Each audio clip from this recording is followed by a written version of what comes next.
વડોદરા શહેરના તાંદલજા વિસ્તારના રહીશો વોર્ડ નંબર 10ની કચેરીએ પહોંચ્યા અને પાણીની સમસ્યાને લઈને ઉગ્ર રજૂઆત કરી છે।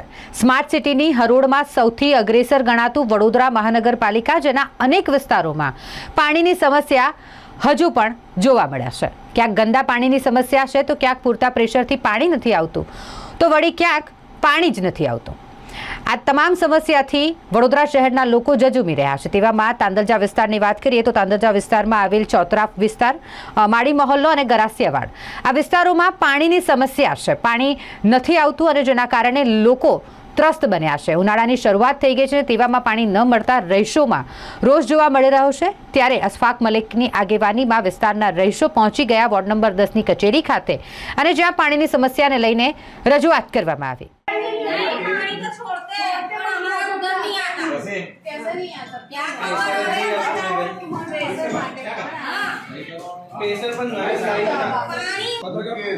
પત્રકારમાંથી એવું કીધું અત્યારે કે ભાઈ એ પાણીનું કનેક્શન નવું ખોળાવી નાખો। હવે નવું ખોળાવ તમે અહીંયા આવું કહો છો કે પેલું લાઈનો મંજૂર થયેલી છે, ભાઈ તમારી છે ને અમે એમના ઘરે જઈએ ને એના ઘરે મારી વાત છેલ્લા મહિને છે પાણી લોકો અને કોઈ ના કીધું હોય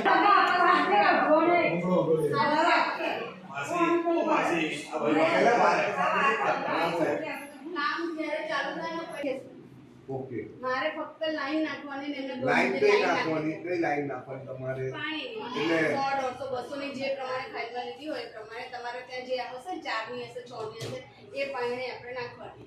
કહેતા હોય એ રીતે હવે કાલે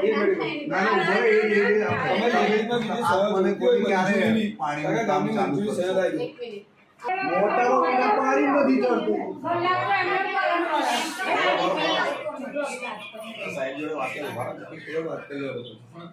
એનો રસ્તો શું? હવે પ્રેશર નથી આવતું, પાણી ચડતું નથી, ઘરોમાં પાણી આવતું નથી। હા તે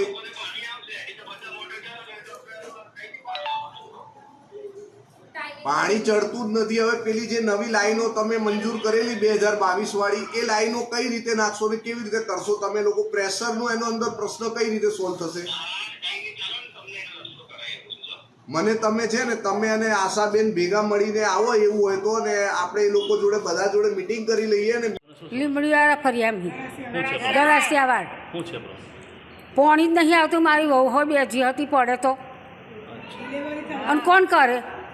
છોકરી હોય એમને એમ જઈ નાસ્તા વગર પાણી લીધે દેવ ડોલો ઉચકાઈ ના તે શું આવતી? કેટલા મહિનાથી આ પાણી તો મહિના દાડાથી આવું જ થાય છે। પાણી નહીં આવતું ના, મોટર મેલતોય નહીં આવતું। મોટરનો ખર્ચો કરવો જ પડે, કલાક કરંટ વરે તોય આવે ના। શું કીધું અમને અમને લોકોને કીધું હશે। શું કીધું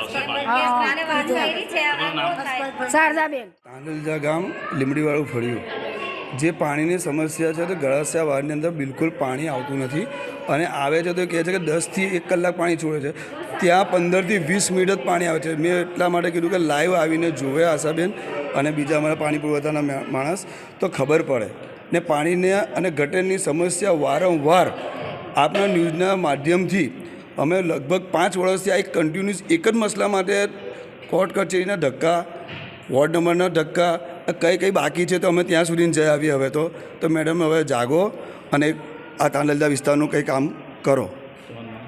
અયુબભાઈ ટેલર તાંદલજા ગામમાં લીમડી ફળિયાના રહીશો છે। તાંદલજા ગામ લીમડી ફળિયું, ચોરાવાળું ફળિયું, માળી મોહલ્લો, સરપંચ ફળિયું, આખા ગામની આસોપાલો ફળિયું, આખા ગામની ગ્રાન્ટ મંજૂર થયેલી છે એવી ફાઇલ અત્યારે અમે લોકો અહીં આવ્યા ને થોડુંક વાતચીત કરી તો જાણવા મળ્યું કે વર્ષ 2022માં આખા ગામની પાણીની લાઈનો નાખવાની ગ્રાન્ટ મંજૂર થયેલી હતી। પ્રોવિડન્ટ ફંડની ગ્રાન્ટ હતી, એ પાછી ગઈ છે અને ત્યાં આગળ કામ થયું નથી। અહીંથી અધિકારીનું કહેવું છે કે હું ત્યારે પાણી પુરવઠા અધિકારી ન હતા અને ત્યારના અધિકારી હતા અને એ વખતે એમણે ખાલી એવું રિમાર્ક કર્યું છે કે લોકોનો વિરોધ છે। કોનો વિરોધ છે? તમે ક્યારે પાણીની લાઈન નાખવા આવ્યા અને વિરોધ થયો છે એવી કોઈ જોગવાઈ લખાણ નથી, ખાલી એક મૌખિક વાતો છે। આખી ગ્રાન્ટ વિસ્તાર માટે જ્યારે આવી હોય અને કામ લોકોની જરૂરત, પ્રશ્ન, લોકોની સમસ્યાનું સમાધાન થઈ શકતું હોય એમાં કોણ વિરોધ કરે? જે લોકો પરેશાન હોય કોઈ દિવસ વિરોધ કરે? એટલે આવી ગળે ના ઉતરે તે પ્રકારની વાતો કરી છે।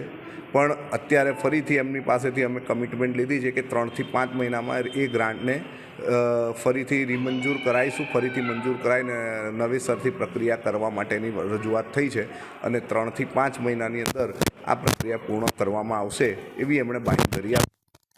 ત્યાં સુધીના સોલ્યુશન માટે અત્યારે જે પાણી પુરવઠા અધિકારી છે મુકેશભાઈ સાથે અત્યારે વાતચીત થઈ છે. રાત્રિના સમયમાં કોઈક સ્લોટ એવો કરીને વધારાનું પાણી છોડશે અને ઇન બિટવીન કદાચ જરૂર પડશે તો પ્રેશર માટે કંઈક વધારાના પ્રયત્નો કરશે.